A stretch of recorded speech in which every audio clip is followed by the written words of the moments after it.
Three, two, one. Hello, my name's Yahir, and I'm here with my friend Nell. Hello. And today we are going to be making our podcast about Mr. David Foster Wallace's article about the Maine Lobster Festival.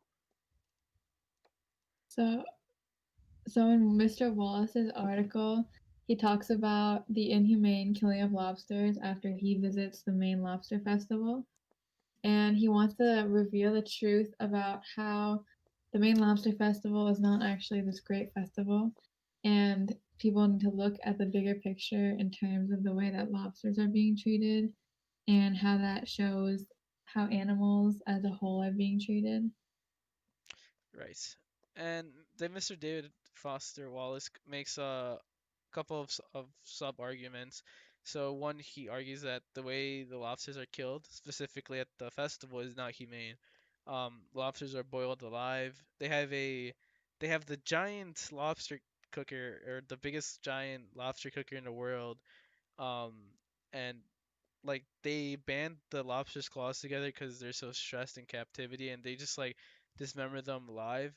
And he talks about how the lobsters are just like the way they're killed just very inhumane because even some cooks when they're like boiling the lobster they have to walk out because of how terrible like the experience is.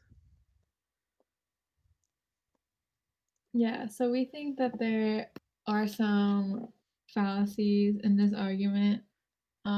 Personally, I think that he's right in saying that the lobsters are killed in an unhumane way, but after doing some research, we found out that there's actually pretty good reason behind why they're killed this way. Right. So lobsters are boiled alive for a reason. So having a lobster like kept alive until right before it's eaten means that the lobster will be fresh for the person consuming it, and this kind of makes it a delicacy for people because it's very difficult to get lobster to harvest lobsters, and it's the freshest seafood you can get. They're boiled alive to minimize health risks, um, which outweighs the need for an animal to die an ethical death.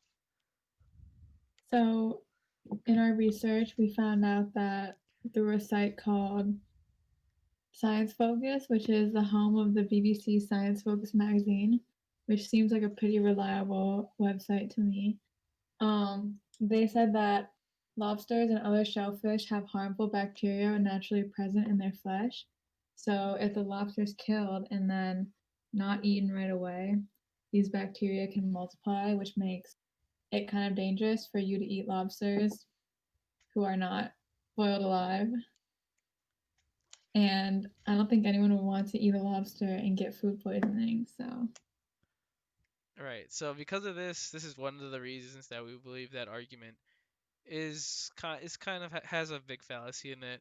He makes another argument that people at the Maine Lobster Festival are ignorant to the way that the lobsters are treated. They don't want to acknowledge where their food comes from because it's an uncomfortable topic. And after he released his article, there was some backlash at him because people were upset that he was just trying to scare people away from eating lobster. And like, what was he trying to gain out of this? And of course, we believe that his argument about how people are ignorant to the way are ignorant to the way that lobsters are treated is also uh, incorrect and has its fallacies. since this argument or since this article was written in 2003, a lot has changed since then. And I think that in 2020, there's a lot more awareness about animal cruelty. And even though people know, like, the way that things are, like, the way that animals are treated and, like, how they become food for us, people still continue to eat meat. So I think that even though people know the conditions that animals go through, they're still doing the same things that they were doing before. Yeah, I agree. For example, there's a game called Can Your Pet, and if you look up the game on YouTube, there's millions of views from content creators creating it. Specifically one called Fine Bros, where they have 10 million views. And it raises the awareness about the harsh realities of the meat industry, and the game specifically covers chicken. Um, and this game just raises awareness overall, and if millions of people have viewed it, then that means that there just has been an increase of awareness since 2003. Today, PETA has a more known presence, and like they continue to embark on their journey for animal rights.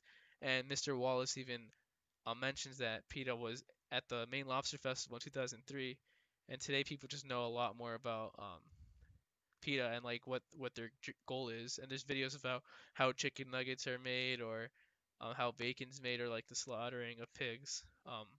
So I believe that people today do know a lot more about um, the harsh realities and conditions that animals go through, but they just continue to eat their meat.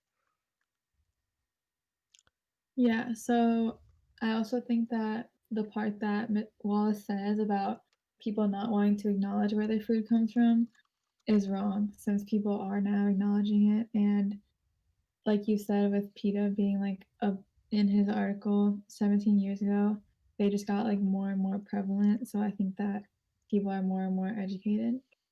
And should I go on to the third one? Yeah, let's talk about his third Okay. sub argument. So Wallace's third subclaim was about how lobsters may or may not possess the neurological and biological receptors or like things to feel pain. So he said that there's two criteria for determining if something feels pain, which is demonstrating like a response, which could be seen in the lobster like clawing or trying to get out of the boiling water, and then also like neurological hardware, so like natural like neurotransmitters. And he says in his article that lobsters don't produce opioids, which are your body's like natural painkillers. And he basically brings up the idea that like the fact that they don't produce opioids could mean that they either don't feel pain or that they feel pain more intensely because they're not getting like the natural painkillers. Right. So after Nell and I have researched and we looked up a couple of sources such as from Business Insider and Tech Times. There's an article by on Lobster Anywhere that tells us that a research that was conducted in 2005 in Norway shows us that lobsters actually do not feel pain, and that this myth that Wallace even acknowledges in his argument about lobsters screaming is just false and it's just an urban myth. And Wallace attended the Maine Lobster Festival in 2003, and he wrote his article. So this research is after, and there continues to be a lot more research coming out today about it.